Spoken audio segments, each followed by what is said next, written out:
So now I'm going to, enough of that. Now I'm going to share with you my presentation today. Okay.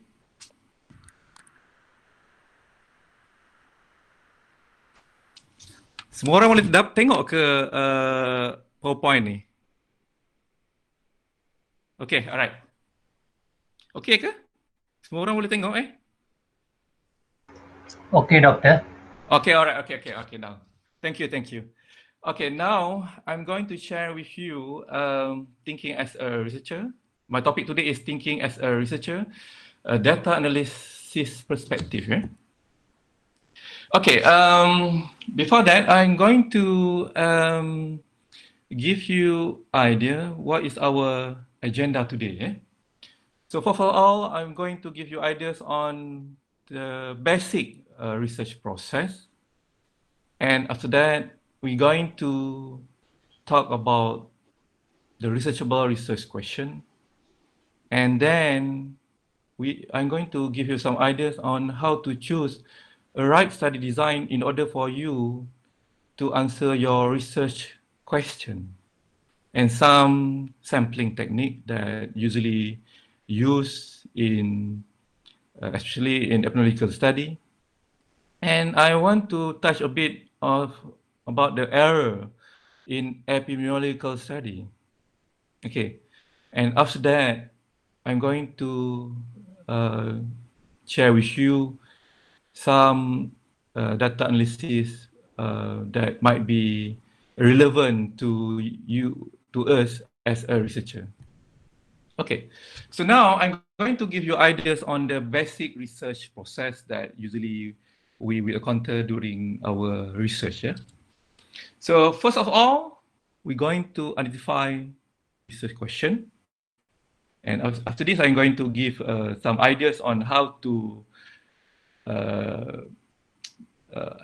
get a good view on how to identify a research question. And then we're going, after that, after we identify a research question, we're going to select your study approach, whether it's quantitative or qualitative, that's suitable to identify your research question. And after that, you're going to design your study and start to collect your data. And here is the analysis that you will going to analyze your data. If you can see here, there is a various step that need to be taken before we analyze our data. Okay, meaning that you need to make sure each of the steps have done correctly. If we have a problem in any of those steps, you will give, we have a problem during a data analysis, okay? And lastly, how to report finding. Suffice to me to say that report finding is not covered by me in this, because we have time to finish the presentation. And your researchable research question. So basically, if you do a medical or in higher sciences area, usually research question can be from your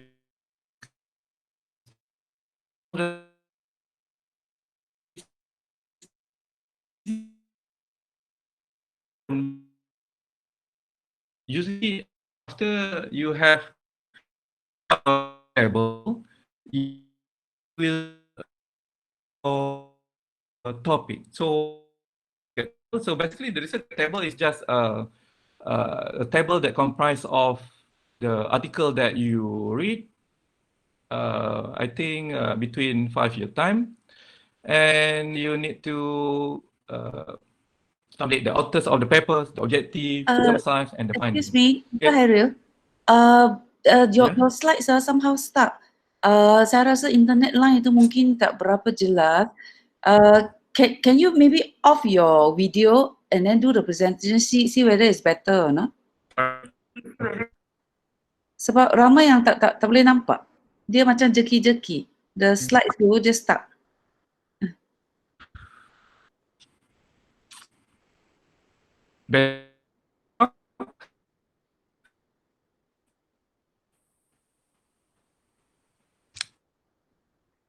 Nani, can you advise? Saya ini IT kurang sikit lah. Nani? Masih tak nampak lagi. Nani, are you there? Yes. Dr. Khairil punya internet ni.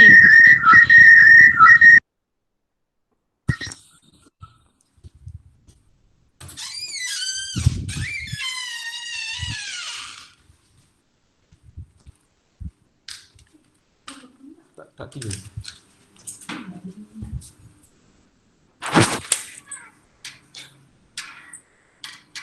Okey ke? Sekarang okey ke? We can hear your voice much better, but your slide is still not there. Okay, wait. Okay, I think the slide is there now. Okay, alright. I kena duduk kat bawah kejap Okay. Now okay. Okay, nampak okay lah saya. Okay. Okay, go on. Okay, so how to find a researchable research question? So basically it's maybe from your clinical experience, and usually it's better for us to find the researchable research question by making your own research gap table. Okay. So I hope everybody can see my slide. Okay. So so based on your research gap table, you will able to know a lot of things. So here is an example how you're going to find your research gap table. Okay. So basically, I'm suggesting you to use Scopus or because UiTM has subscribed it, so I believe it's better for you to use this this platform. And other than that, maybe you can have you can use the. But I'm suggesting you to start to find your article from Scopus first, and then after that you go by your own. Yeah, right. So how to find from the Scopus? You write like this, and you can learn. You can find it based on all of the. For here, I use a title only, and then you click search. All right, and make sure you click advanced first. All right. Okay, so this is example of table of research gap table that you can see here. So what you can get from the research gap table? So basically, you can see how they did the experimental or survey, what kind of study design that they did, and what kind of statistical tests that they have done to identify their problem. Okay. Other than that, you can see a lot of things. For example, the result of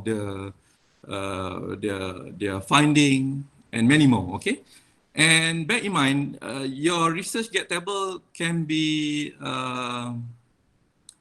modified according to your own need. So this is example, the study that usually I done for my study. Yeah. Okay. And remember here, you can, if you can see here, you also need to know what kind of measures or questionnaire that they use for their study. Okay, because sometimes different study will use different kind of questionnaire, and it will lead to different measures. Okay. Okay. Now I'm going to give you ideas on fact about carrot. Okay. Nearly all sick people have eaten carrots. Obviously, the effects are cumulative. an estimated 99% of people who die from cancer and heart disease have eaten carrot. And finally, among people born in 1839 who later ate carrots, there has been a 100% mortality rate. Okay, so what is the problem with those facts? So basically, we can see that we don't have the comparison group.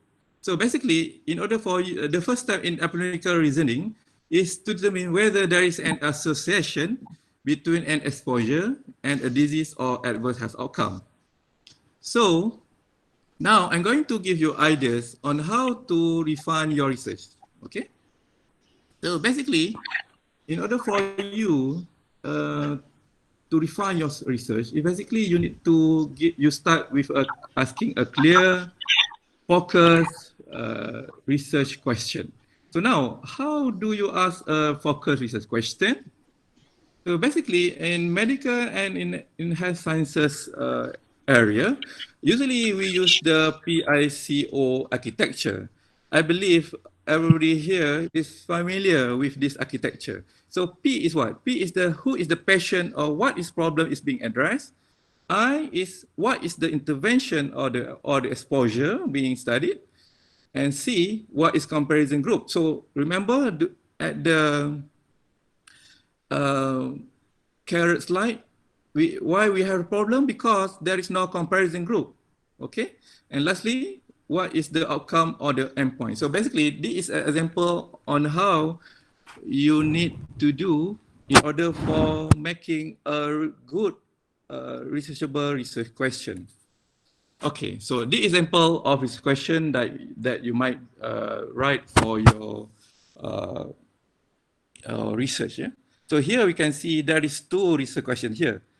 If you can see, there is the first one and the second one down below. So the first one, okay, is zinc effective in treating cold? So what is problem here? The problem is that the research question only gives us ideas about the intervention and the outcome, still not completed. So the second one is much more better. In children with common cold, there is a problem or your patient. Is oral zinc effective in reducing the duration of symptoms? So oral zinc is the intervention, and reducing the duration of symptom is the outcome as compared to placebo. So basically, this architecture is for me is important so that you can have a good research question, especially in health and medical research. I'm not sure whether in the business or engineering still have some sort of similar kind of making research question. I'm not sure. But in medical and health sciences area, this architecture can be useful in order for you to make a good researchable research question. Okay, so now we have refined our research question. Now we're going to start designing our study. So now, how to choose a right study design? Because if you do not choose a right study design, it will lead to a bias on the outcome reading. Okay? So how? So the question is how you going to select a right research design, study design. So first thing first, you need to ask yourself, did you assign the exposure? If yes, so meaning that you will doing experimental study. The second question you need to ask, whether your intervention is randomly allocated or not. If randomly allocated, is a randomized control trial. If not, it's not randomized control trial. Okay. So if your study did not assign some exposure, so meaning that you are dealing with observational study. So then you need to choose whether it's analytical or descriptive study. So if your study is analytical study, you need to know the direction. If the direction is from the exposure to the outcome, so meaning that you're going to use a cohort study. But if you're going to start your study from the outcome itself toward the exposure, so this is the case control study. But if the study that you plan to do whereby the exposure and outcome will be measured once, so this is the cross-sectional study. Okay? Clear? Right. Okay, so after you selecting your study design, okay, you're going to choose, hello? Are you clear? You're going to choose a type of sample, eh? Because this is very important. Why? By wrongly selecting the study design, the sampling method, it will lead to difficulty during data analysis. Okay, so this is an example of sampling design that usually we use during conducting a research, especially in empirical study. Yeah? So first we have the probability sampling method, and then we have non-probability sampling method. Example of probability sampling method, we have simple random sampling, we have stratify, cluster, and multi-stage sampling. Okay, here you can see that the mixed sampling. So basically, systematic sampling also can be clustered under the probability sampling method. Okay, but bear in mind, sometimes, especially in medical research, sometimes because of the difficulty of finding those subject or participant, maybe you did a study on cancer, it's quite difficult to find those cases. So sometimes you can use to non-probability sampling method.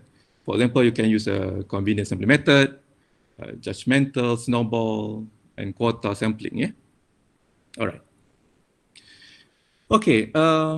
Another thing that you need to consider before we analyze our data is you need to consider an error, some errors in empirical study. So basically, we have two kinds of error that usually we observe in empirical study. We have the random error due to fatigue. Okay, remember random error is not, the direction can be positive or negative, and it can be mixed. However, most of the time we are afraid the statistic error or bias happen in our study. Statistic error is the error that can increase or decreasing your value of the study. Okay, example of important biases that might be encountered during conducting a study are selection bias, diffusion bias, and confounding bias. Okay, suffice me to say that all the bias need to be minimized. We cannot eliminate it, but you need to try to some sort of minimizing it. Okay, how to minimizing it? It depends on your study design. And sometimes we can minimize the error by using a multivariate statistical method. Okay. Okay. Now I just wanted to give you ideas on why we need to use statistics, especially in quantitative research. Okay, when we do research, basically you wanted to make a conclusion about the population. Remember, complete enumeration of the population sometimes is quite difficult.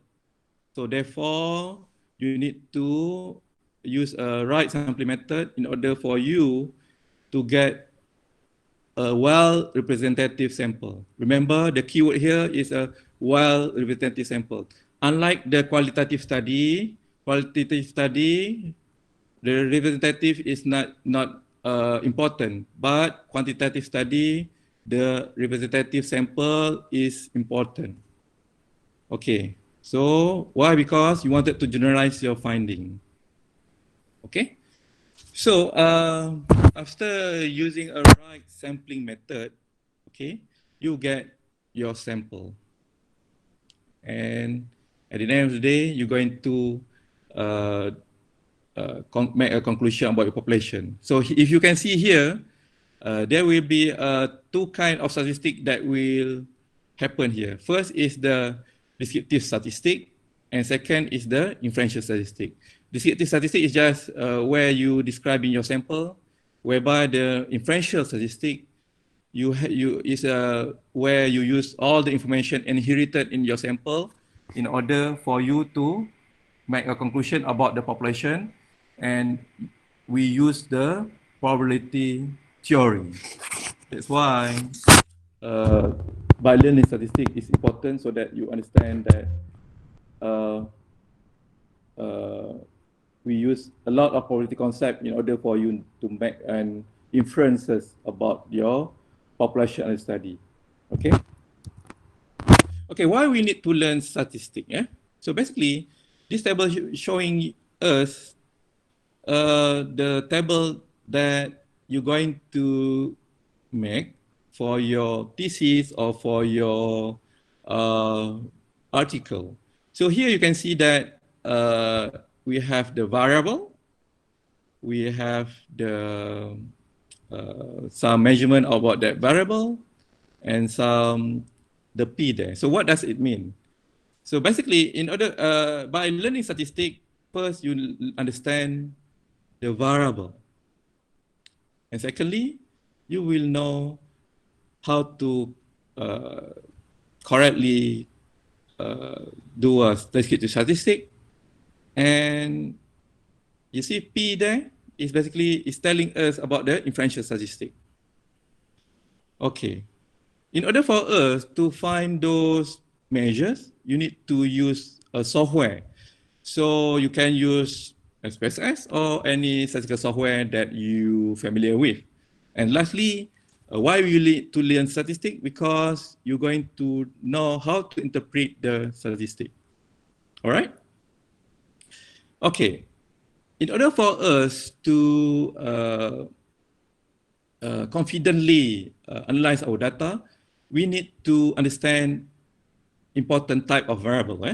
So basically, you need to understand that the variable itself, okay, can be dependent variable, and it can be independent variable. It can be categorical or numerical for both of those dependent or independent variable. Example, if you do not understand dependent variable, independent variable is something that influence two. Example here is smoking habit, and it will influence the dependent variable. So whether you get lung cancer status or not. Why it is important? Because if you use SPSS, when you wanted to analyze your data, SPSS will ask you which of your variable is dependent variable and which is independent. So you need to very clear from the start. That's why making a good risk gap table is important, because from there you know what is the outcome measures that important for your study. Different study will lead to different outcome measures. Okay. So here is example of level of measurement. Basically, the level of measurement can be categorical or numerical, and if we can divide it, furthermore, it can be nominal and ordinal under the categorical variable. For numerical variable, it can be further divided into two, whether it's interval and ratio.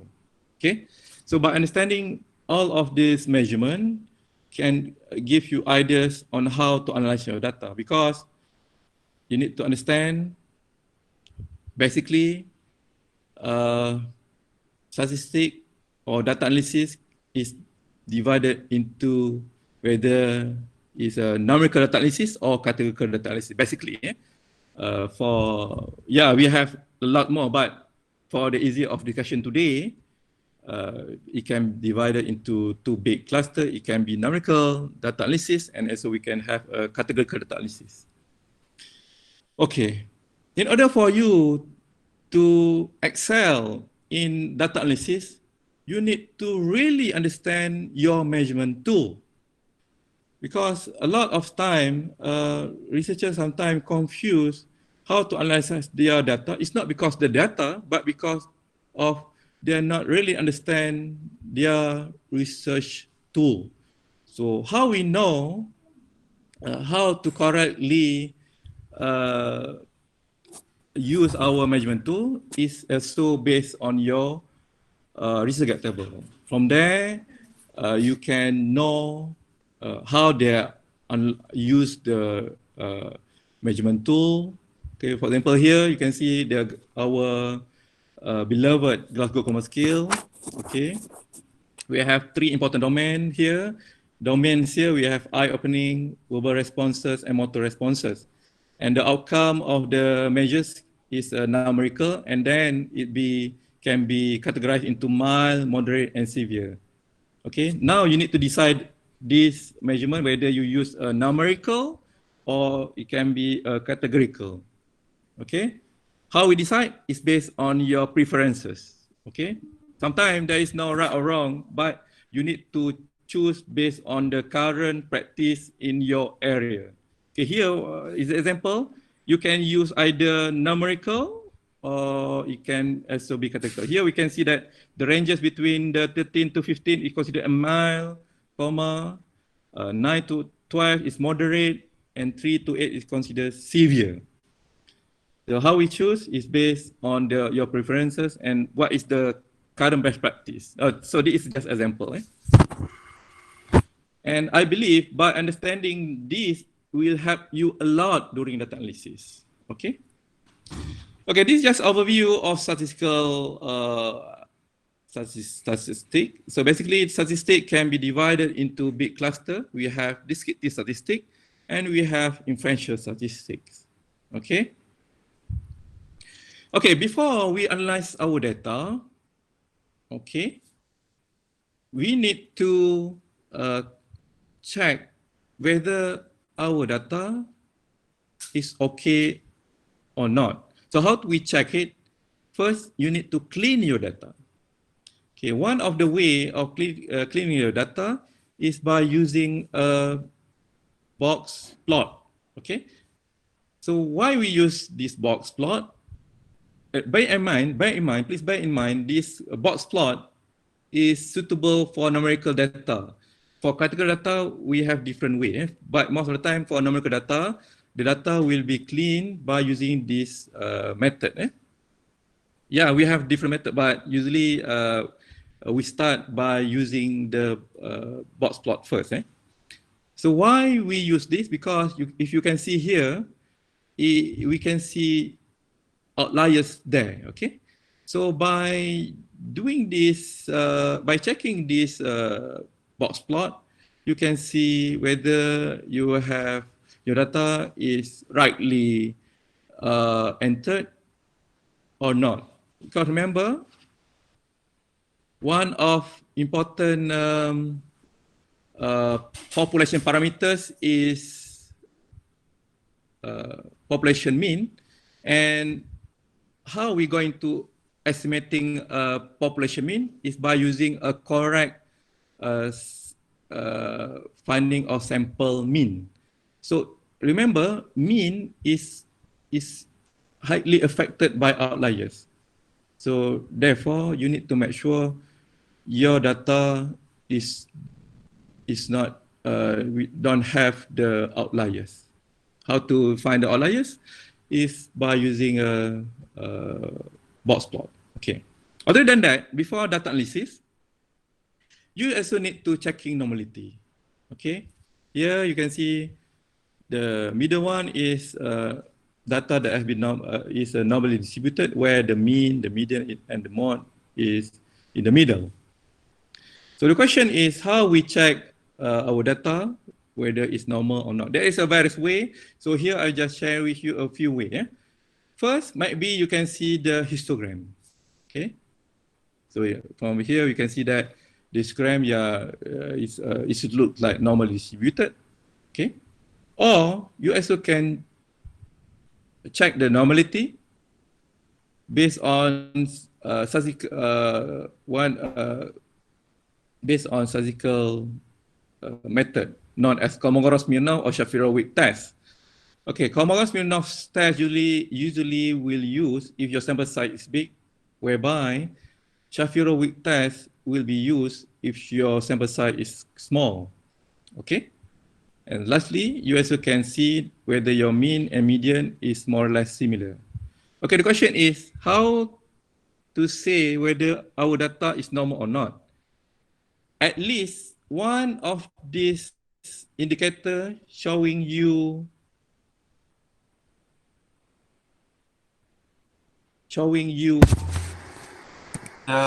Sorry, doctor, someone is presenting on behalf of you. Oops.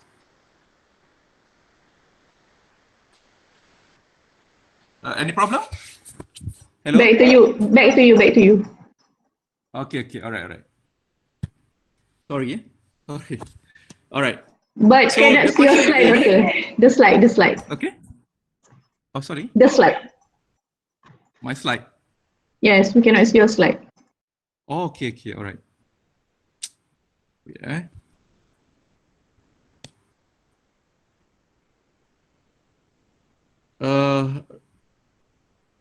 Okay. I'm not sure why. Okay, you can see my slide? Okay, now. Oh, sorry.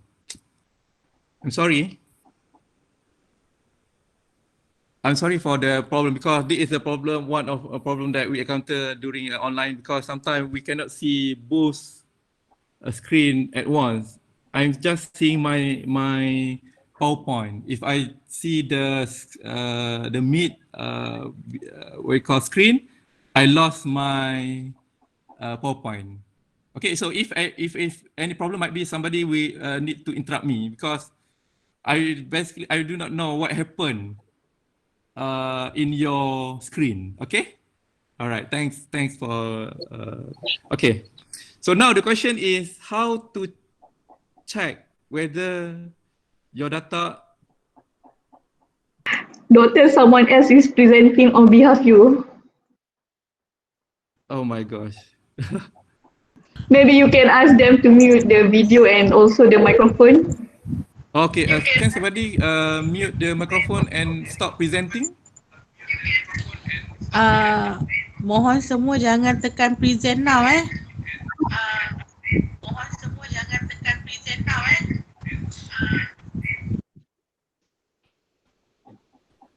Okay ke? Okay.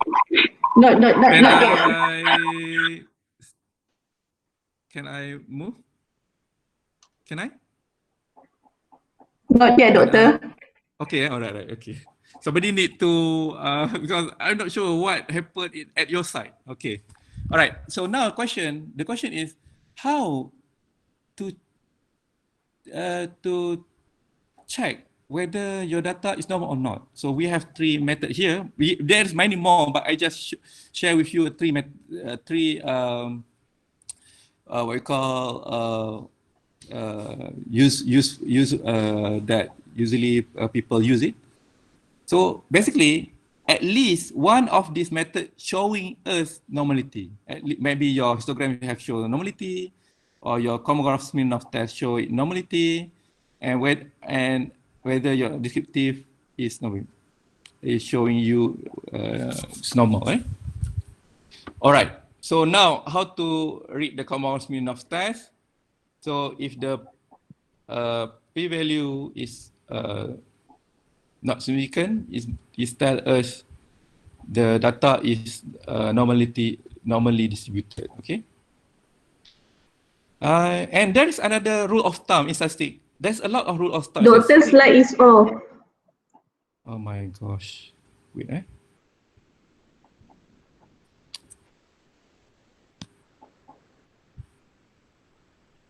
I don't know why it's always resume.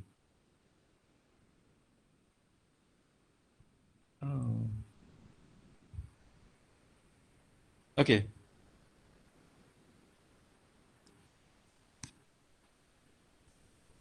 Can you see me? Can you see the slide? Hello? Anybody? Yes. Yes, Okay, yes, thank okay. you. All right, sorry for the interruption. Okay. All right, so now we move on. So how to, okay, now we're going to talk about the kind of software that you can use for data analysis. So basically, most of us here might be 90% or 99% of the time, you use SPSS, isn't it? But other than that, we also have another software, for example, R software. The R software is suitable if you like to programming, or you are a more adventurous researcher. If you wanted to make a beautiful graph, I'm suggesting you to use R software. But bear in mind, there are many software out there, but you need to really familiar with it, okay? So now I'm going to give you ideas on how to use R, okay? So by using R, what you need to do is just install the R, and then just type it in your, after downloading it, you can have something like, if you still remember during our university, we use C++ or DOS, remember? There is one time we don't have a window. Window is something new. We use DOS, C++ something. So if you like to do or wanted to adventure on that, you can use the R. For me, R is not to everybody, but if you can master it, you can have a good grasp of data analysis. Okay. So here I'm going to give you ideas on how to do a t-test based on R. So we use packages lattice here. Okay. So here we wanted to see whether the data is normal or not. So you just type histogram and type this command, and voila, you have this this histogram. Then remember, in order for us to usefully use the the t-test, you need to check the equality of variance. Yeah, so is by typing the var test, you can have the whether your variance is equal or not. And this is just a command that you need to type if you wanted to use a t-test. So use R as your software. You can browse the internet.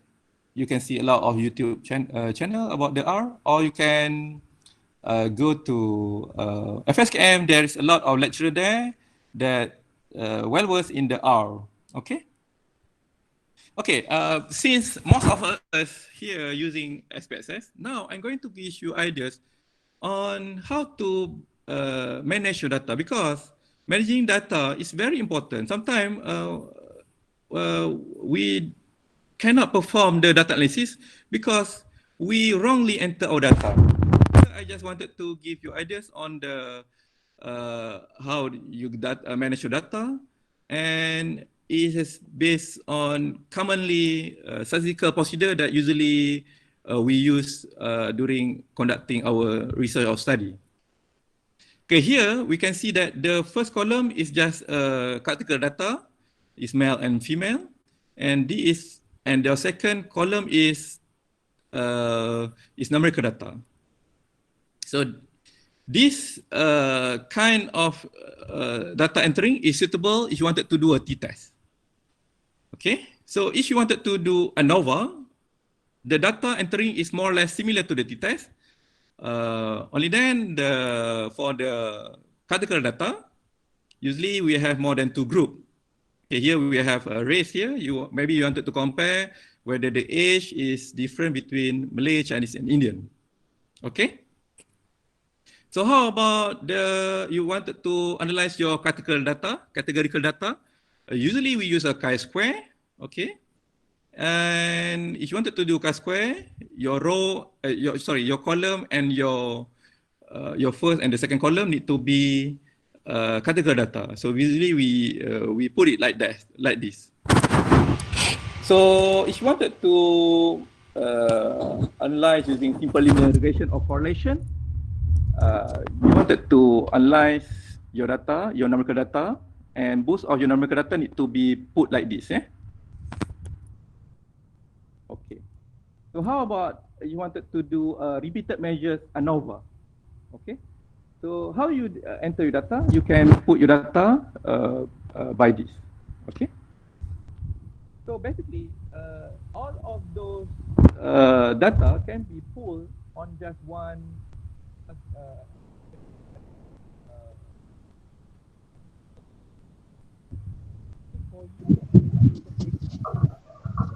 Ada problem? Suara doktor tak jelas. Jelas. Okay. Sekarang jelas ke? Hello? Okay. Okay, Jelas. good. Okay. Alright, sorry. I repeat again, okay? So here is the data entering that suitable for repeated measures ANOVA. Okay? Okay, the question is, do we need to make a separate file for entering data? No. Basically, you can put all of it in just one single file. Okay? Just imagine some student see me just to check their data, and they put it t-test one separate table, the repeated measures another table. So basically, you can pull it on just one table. Okay? So because SPSS can select the variable that you want one by one. Okay? Okay, so now I'm going to give ideas on some commonly used inferential statistic that we can use in our research, especially in medical or in health sciences area. Okay. So basically, the technique can be divided into categorical data analysis. We have a chi-square test. And if there is some problem with chi-square test, we have a Fisher exact test. Okay, so here is a special categorical data analysis that usually used. Usually you can use a logistic regression, yeah? So how about the numerical data analysis? So this is the few numerical data analysis that usually you use in your research. We have a t-test and one-way ANOVA. Okay, so this is a list for special numerical data analysis that you can use. It's correlation, linear regression, and repeated measures ANOVA. So basically there is a lot more, but to make yourself clearer, so I divided into this cluster. Okay. Other than that, we have a survival analysis and time series analysis. Okay, so this is just a statistical analysis that commonly used in our research. So basically, as a researcher, we need to well-verse at least the chi-square test, the logistic regression test, t-test, ANOVA, some linear regression and correlation. And sometimes you like to validate a question, you need to know about how to use the reliability analysis and validity analysis. For example, you know how to perform the EFA and also CFA. Suffice to me to say that this is just a few that you need to well-verse so that it's easier for you to write your article and also for you to writing your grants. Okay. Okay. Since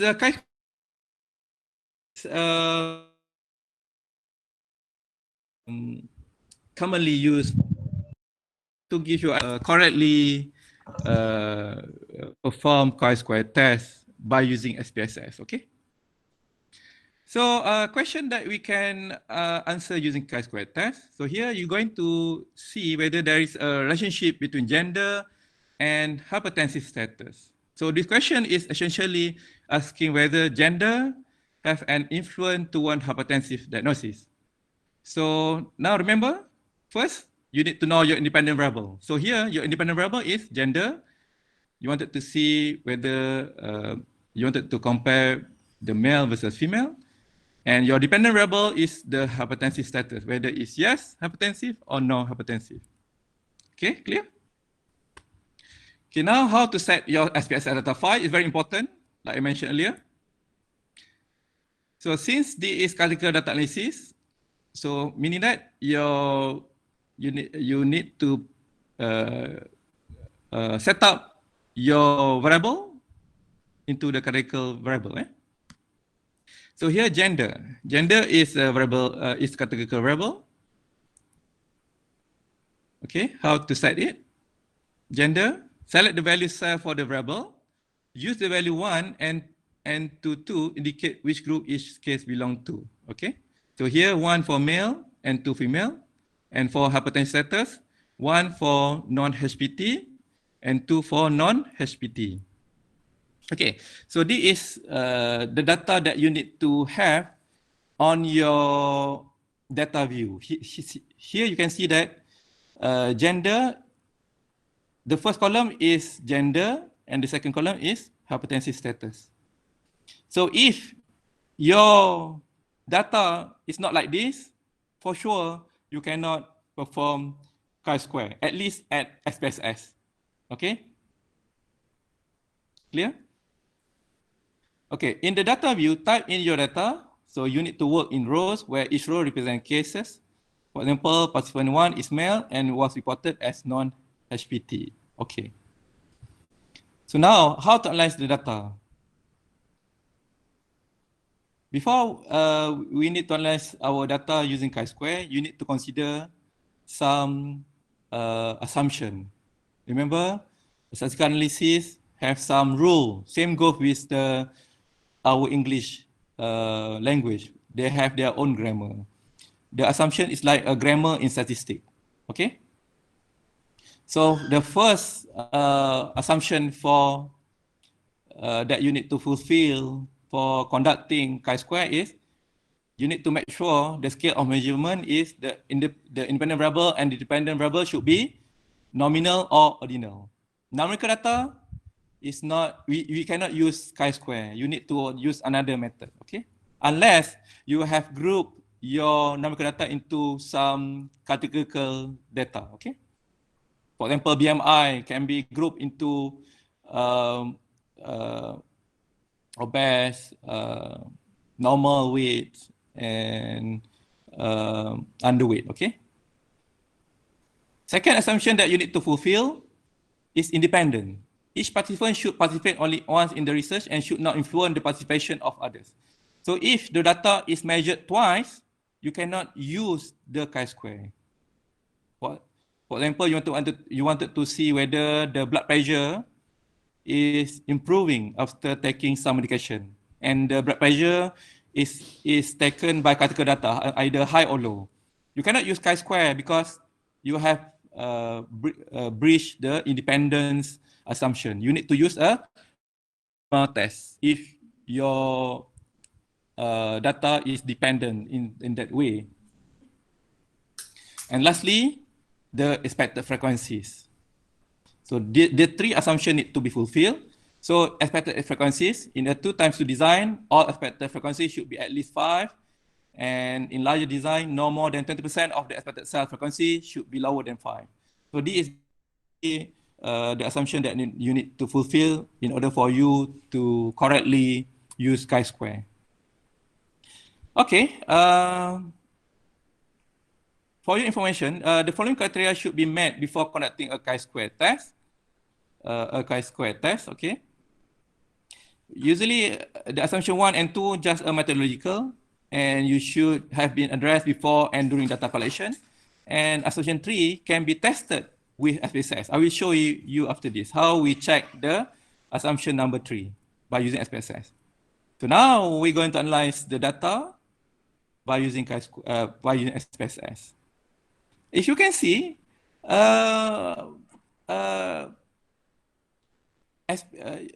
in order for you to analyze your data using SPSS, a lot of clicking will be performed. Unlike the R, you just write a few lines of command. So that's why I said if you have time during PKP, you can read some book about R. It's very beautiful software, and you can try to analyze it. But anyway, for the sake of today's presentation, I just give you ideas on how to correctly use SPSS for analyzing our data. Okay, so how to analyze? First, you go to analyze, okay, and then click cross tabs.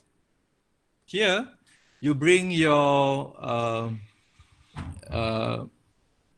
dependent variable into row and your dependent variable into the column.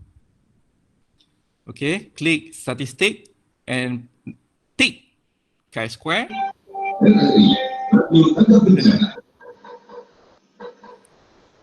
Okay, and then click cells.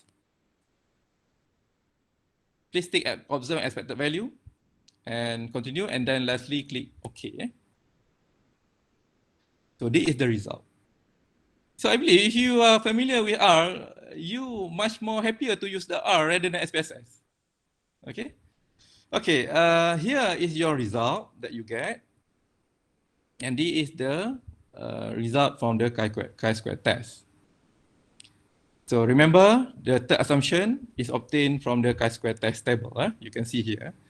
So because these 2 times 2 table, you need to have affected count less 0% of affected count less than 5. Here is showing you 0% of your data have expected count less than 5. So therefore, you can read the Pearson chi-square value.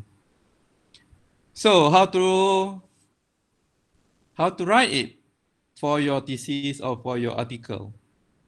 A Pearson chi-square test was used to evaluate whether the gender is related to or not with habitat status, and from the chi-square test was not statistically significant. So this is how we write it. Okay, with that, thank you. I hope you enjoyed the presentation, and this is the references that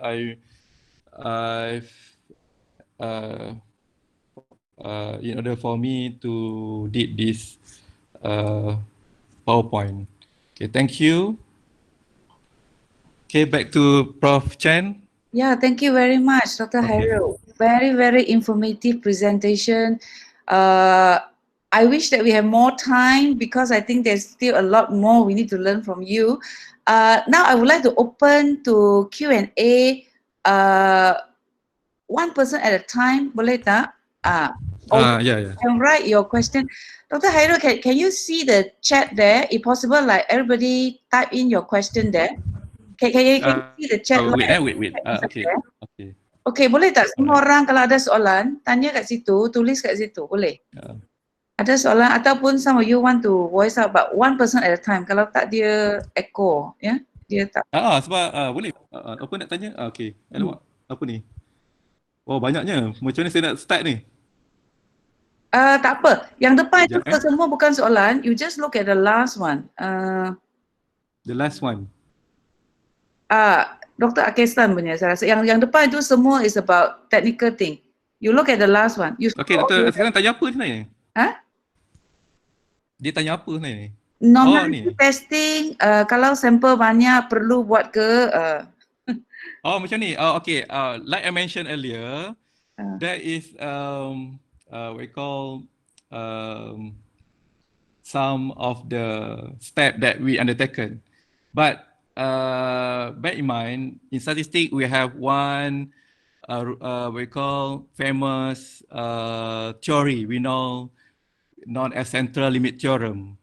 Okay, based on the central limit theorem, okay, if the sample size is large enough, okay, based on the rule of thumb, usually more than 30, the normality assumption can be omitted. Okay, but it's easier for us to, why don't you check the normality so that you can see, not just for the sake of normality, but you might be from the histogram, you also can see that whether sometimes what we call, we can have a two peak in that histogram. Maybe there is something happen in your data, okay? Maybe you did not group the data prior to the analysis. A lot of things can be obtained from the histogram, not just normality. I hope that can give you ideas. Okay, that is the step that usually undertaken. Besides that, there's a lot more of the normality technique that I'm not introduced here. For example, in the linear regression, for example, especially in linear regression, the normality assumption is a must that you need to consider. Rather than check histogram, you also need to check based on the influential observation. You can see the DF beta value in the statistic, and some of the analysis sometimes can perform by SPSS. You can use what we call different kind of statistical method software, for example, Stata or R. Okay, I hope that. Okay, ada lagi? Ada banyak soalan lagi. Boleh nampak ke yang Iman Azmudin itu? Very interesting. Dia kata I'm still Iman mana? Okay. I'm still my proposal stage. How do I write the data analysis? How do I write data analysis? Okay. Sekiranya anda masih lagi proposal stage, I really suggest you to use first you need to understand what is your outcome measures. Okay, apa outcome measures yang you nak sebenarnya. Okay, then if your outcome measure is numerical data, okay, now you need to consider the numerical data analysis that I'm showing you. And bear in mind, when there's proposal stage, I suggesting you to use a parametric test. For example, before we start our study, usually we think that the sample is abundant, but after we conducting our research, we have a problem to sample our data. That's why during proposal stage, you need to use a parametric test. For example, at first you like to say that the independent spectral test will be used to measure the difference between mean cholesterol level between those two groups. Okay, but maybe after doing research, you only have a few of your sample. That's why you use a non-parametric test. So is it okay for you? You use a parametric test first. Ada lagi soalan? Ada lagi yang Siri Zida itu regarding sample. Data Kesan tanya. Kalau correlation gender dengan skor. Before that ada soalan lagi. Before Kesan. Ada lagi satu. Mana satu? Ni. Siri Zida itu regarding sample population. Okay. Regarding sample population, let's say in diabetes mellitus population of students only reported in 2006. Can we use that as a reference to compute our sample size?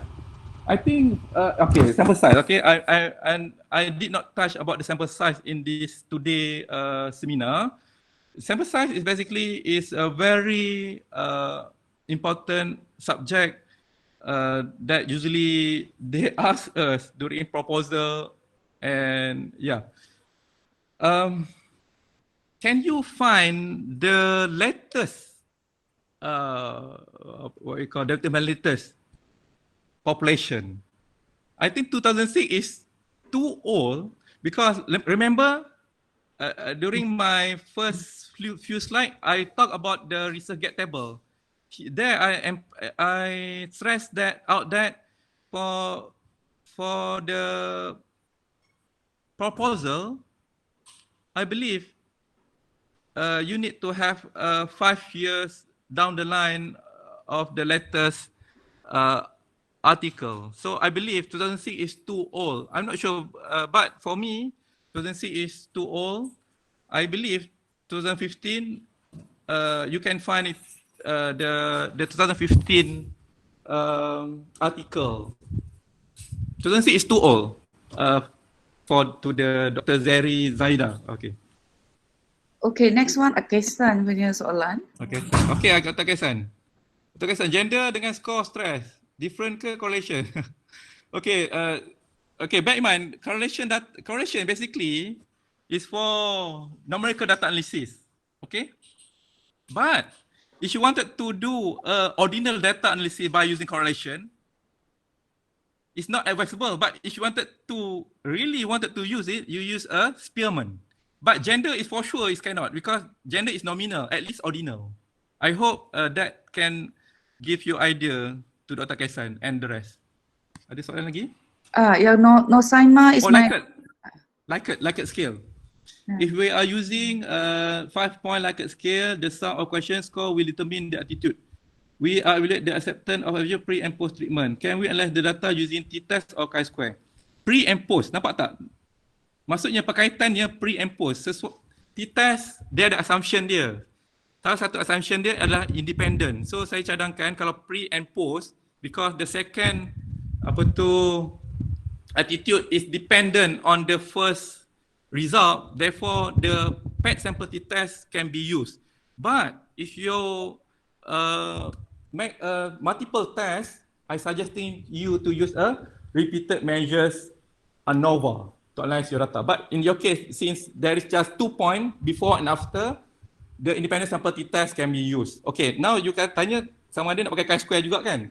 Okay, you kena ingat macam saya kata tadi, Glasgow comma scale tadi kan? Glasgow comma scale tadi, we have 2 kind of method. Whether you choose is numerical data or categorical. So you need to know your area. Saya susah nak cakap sebab because sometimes latest researcher like to use it as a numerical. They always treat it as numerical. So you need to use a numerical data analysis. But if currently they like to use categorical, so I believe the categorical data can be used. So that is a very gray area, and you need to discuss with your supervisor, because you need to know what is the inting for that measurement. Okay, and you need to read the latest article about that, whether this is numerical data or categorical. It same goes with the BMI. Remember BMI? BMI can be treated as numerical and categorical. So which one to use? It depends on the area. Sometimes they use numerical data. Sometimes they use categorical. For example, in the drug research, maybe they wanted to have a very precise reduction in BMI. Therefore, the numerical data test need to be used. So meaning that they are treating the BMI as a numerical data. Okay? But maybe your test just wanted to see the prevalent of maybe not so precise. The data BMI can be useful. Okay? Okay, actually there is a question from Hidayah Rashidan, but I cannot find the question. Okay, sudah keluar. Which one? The question dia, ada. The latest one. Soalan Hidayah. I dah berdiri tadi. Susah. Selalu kita bercakap depan orang kan. Sekarang ni saya bercakap depan muka saya sendiri. Akesan minta jangan move a lot sebab dia pening kepala. Okay. Dia puji rumah cantik. Sorry. Okay. Tutup lah. Can you look at the last question? Last question itu. Hidayah tu. Okay. Hidayah sekejap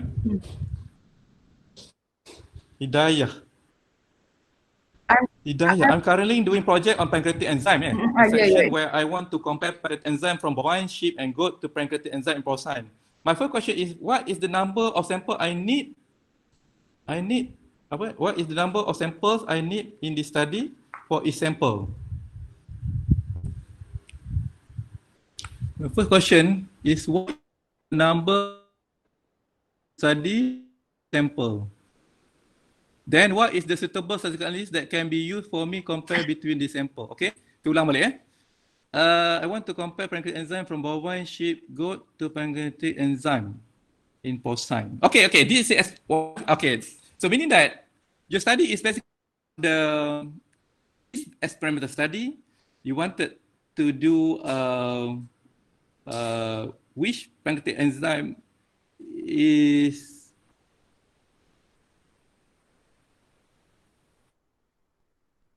pancreatic enzyme from bovine, sheep and goat to pancreatic enzyme. Saya tak faham lagi lah. Dia punya soalan dia ni. Enzyme section where I want to compare Hidayah, are you from there? bovine, sheep and goat. Can you put your mic Boleh. Saya nak tanya awak lah sebab ada benda saya nak tanya. mic on and ask directly, Hidayah. Hello, hi doctor.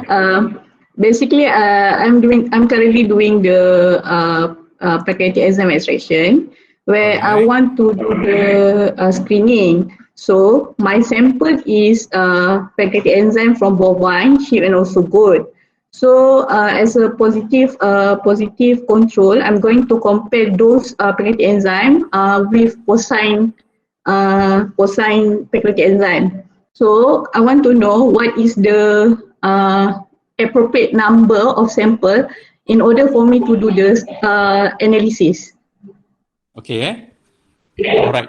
Saya nak tanya awak satu soalan. I want to ask you first question. Okay, doctor. Okay, macam mana awak ukur enzymatic activity tu? Basically different enzyme, they are going to have like different tests for activity because I'm going to do the analysis on the amylase, protease and also lipase. Okay, apa dia? Maksudnya awak menggunakan nama data ke kategori data? Maksudnya contohnya macam awak guna I think numerical data. Maksudnya macam berapa lama dia bertindak ke, awak ukur time dia ke atau awak mungkin coagulation dia ke? Maybe I'm going to focus on the concentration, doctor. Okay, concentration. So concentration is numerical data, isn't it? Yes, numerical data. Okay, alright. So now we have three groups. You have the bovine, sheep, goat, and then you wanted to compare which have give a different concentration, might be high or low. I'm not sure because I'm not familiar with enzymatic study. So the first question, what is the sample size? Okay, so basically since your data is experimental data, okay, at least each of the group need to have three. Three, yes. Okay, because in your case, it's different to epidemiological study because epidemiological study is observational study. Okay, in observational study, the sample size is important. Usually, the rule of thumb, the bigger the better. But because our limitation, that's why we need to calculate sample size prior to conducting our study. Okay. So in your case, you need to consider two things because in the biological study, we need to consider about whether your sample can be replicated and technical replicate. That's the two things. So then, technical replicate, you need to increase your technical replicate rather than the biological replicate. In the epidemiological study, the biological replicate need to be increasing. That's why the sample size for the participant is higher compared to experimental. Okay, so usually the rule of thumb is at least the group. At least I say at least the group. The group. At least each group. At least each group is three. At least three. But you need to calculate it because I do not know the detail about it. But at least you have three each of the group. Okay. Three. Okay. Then, so how about the next question? But anyway, you need to calculate it first. Okay.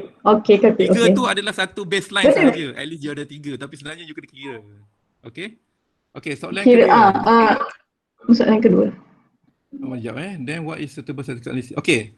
Tadi, data awak tadi, you wanted to compare the concentration of enzymatic activity between three different type of bovine, apa tu? Different group with three different type of enzyme. You can use ANOVA. Okay. ANOVA. Yeah. Okay. Maybe some of us here quite quite we call shocked. Why you use ANOVA? Usually ANOVA need to have a bigger sample size, isn't it?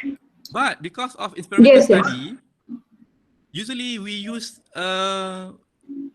you can see a lot of article, they use a parametric test rather than the non-parametric test. Why? Because in experimental, we assume that the rats or anything that you study on is well represent of the population. Contoh, if you do the study on rat, basically the rat has been bred in the more or less similar cage. So meaning that a lot of variable has been controlled for. Okay, so that's why in the experimental study, especially in animal study, we use a parametric test. Okay. Okay. I do understand. I do understand. Faham tak? Faham. So which means we have to look for the numbers of group, numbers of sample, then only we can decide what kind of statistical analysis In to your be case, done. because you experimental study, I'm suggesting you to use a one-way ANOVA because you wanted to compare the concentration between those two. One-way ANOVA. Yeah. Okay. Okay, doctor. Thank you, doctor. Thank you so much. Dr. Khairil, I think because of time constraint, kita jawab lagi the last 3 question lah in the list itu, chat line itu. Okay, doctor. I rasa the first one is from Hanisha, and then the second one from Rohana, and then the last one Iman. Okay, after that I think we will close the session. Okay. Saya ambil mana dulu, Prof? Rohana dulu? Yang Hanisa dulu. Hanisa mana sekejap Hanisa. Okay ni. Salam doktor, boleh ke jika saya dah jalankan correlation dan saya nampak few saja yang signifikan? Gender. Okay. Macam saya kata tadi, okay, yang ni kita risau bila kita buat kajian ni, kita treat the statistik macam masa kita buat proposal tu tak ada pun correlation, tapi bila kita buat kajian tu kan, rasanya tadi belajar correlation lah, saya nak buat lah correlation. So basically it's not right, okay? Kita panggil phishing.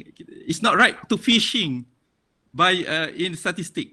So sebenarnya kata tadi, sebab tu saya kata mula-mula tadi, our research get to be very strong. Then we know what is the fundamental test, what is the most. It's not like okay because of saya hari ni dengan correlation is nama ke data dan saya rasa dia boleh. Gender sebenarnya boleh. Sebab walaupun dia signifikan. Okay, satu lagi benda yang saya nak sentuh berkenaan signifikan dalam statistik. Sebenarnya statistik ni is something that easily to abuse. Sebab apa? Bila kita masukkan dalam SPSS tu, dia tak beritahu pun whether our data analysis is right or wrong sebenarnya. That's why you need to attend any statistical class so that you know this type of analysis is for what, this kind of analysis is what, and what is their limitation. Okay, gender dengan multi status tu tak sesuai lah untuk buat correlation because it's nominal. Okay, oleh itu boleh saya jalankan beberapa yang saya okay, but unless you did a multiple linear regression, multiple linear regression different thing. Tapi correlation tu tak boleh ya. Okey ke Hamisha Haize? Harap boleh jawab Tapi kalau katakan kalau katakan tak sampai maksud tu nanti mungkin boleh jumpa atau email saya personal lah kan, sebab masa ni mungkin kita pun masa kita limited kan. Okey. Yeah, we go to Rohana. Okey. Alamak hilang pula. Sekejap I'm currently doing mixed method for my research, social science. Sekejap wait sekejap. Saya mana satu Oh yeah, actually, I'm currently doing my mixed method for my research. For a quantitative is about 400. Wow, very good. How many samples should I have for qualitative? Okay, qualitative. I'm not the expert in most of the time that I study is depend on the saturation of the team that have been collected. Okay, it's based on saturation. Sorry. So maybe after you see maybe 4 or 7 people, if the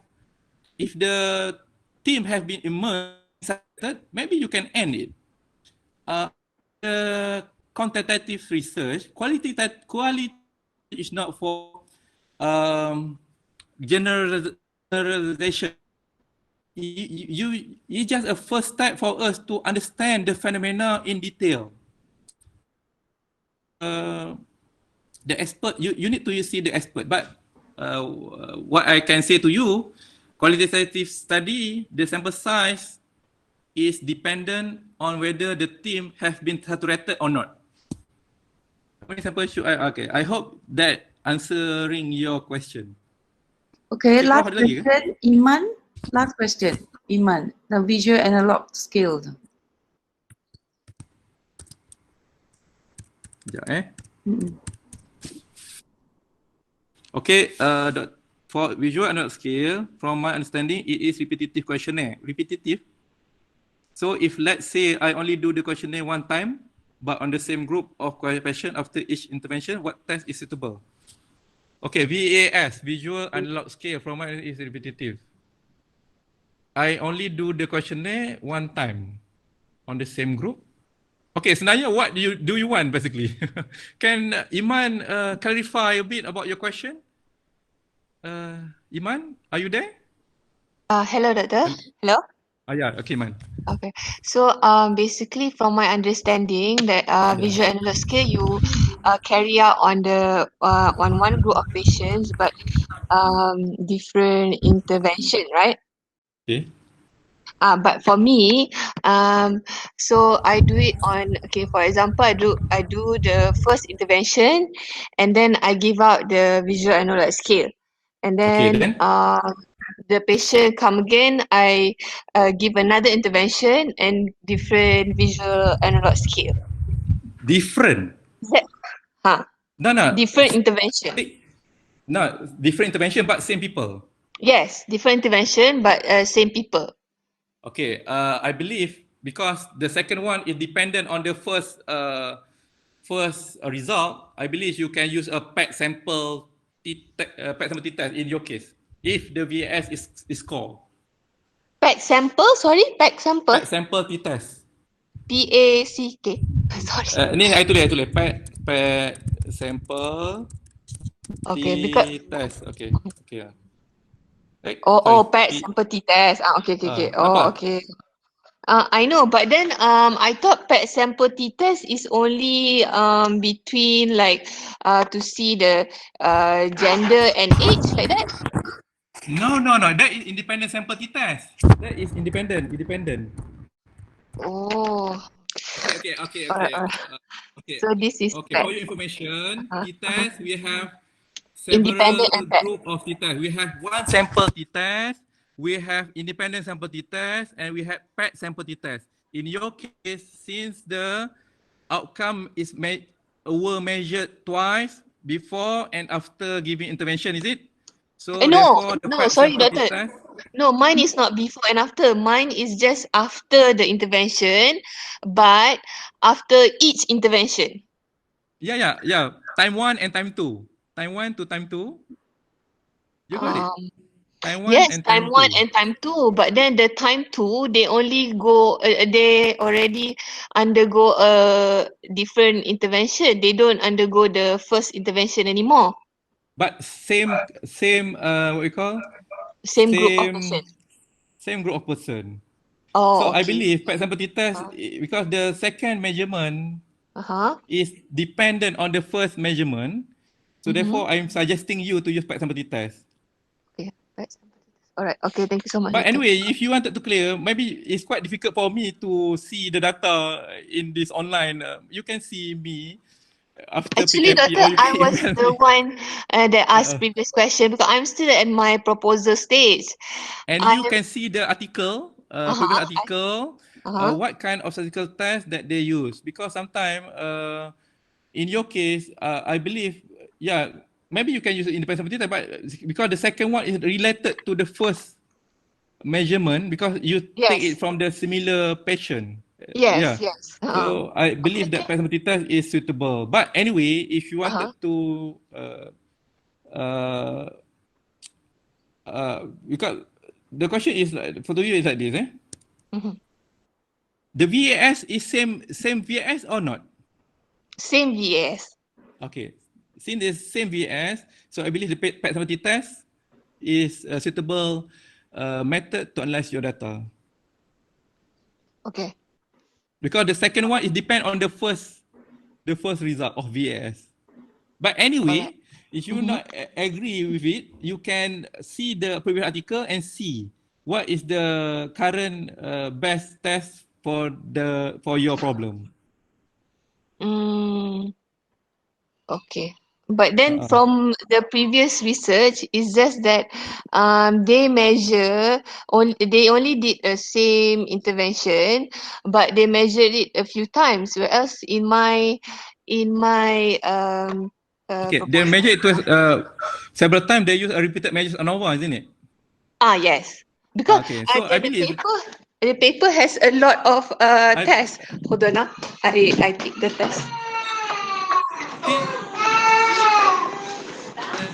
think that telling us Hello, sorry, doctor, your voice. Hello, hello. hello. Hello, tak apa. Saya rasa mungkin, okay. Okay, So, soalan habis ke? Jawapan habis ke? ada lagi.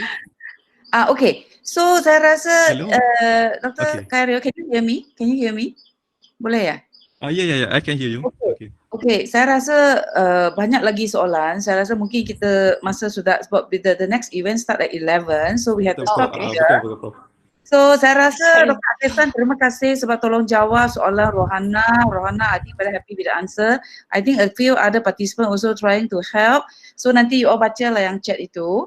And then I would like to take Bagus. the opportunity to thank Dr. Khairil again ya for your kind sharing. Very well done, very informative. Hopefully nanti kita invite lagi, terimalah jemputan kita semula ya. Kita Sure. bagi ya. Thank And you. then Thank you to also all. Okay. I would like to thank the secretariat also, Nani, Nadia, Sofian, sebab help with the technical thing, and also thank to all the participants for participating in this webinar. Hopefully we will meet again. We have another event pukul 11. Kalau nak join, boleh join the other platform ya. So thank you very much. With that, All right. kita Thank you, Prof. Thank you, everybody. See Okay, ya. thank you.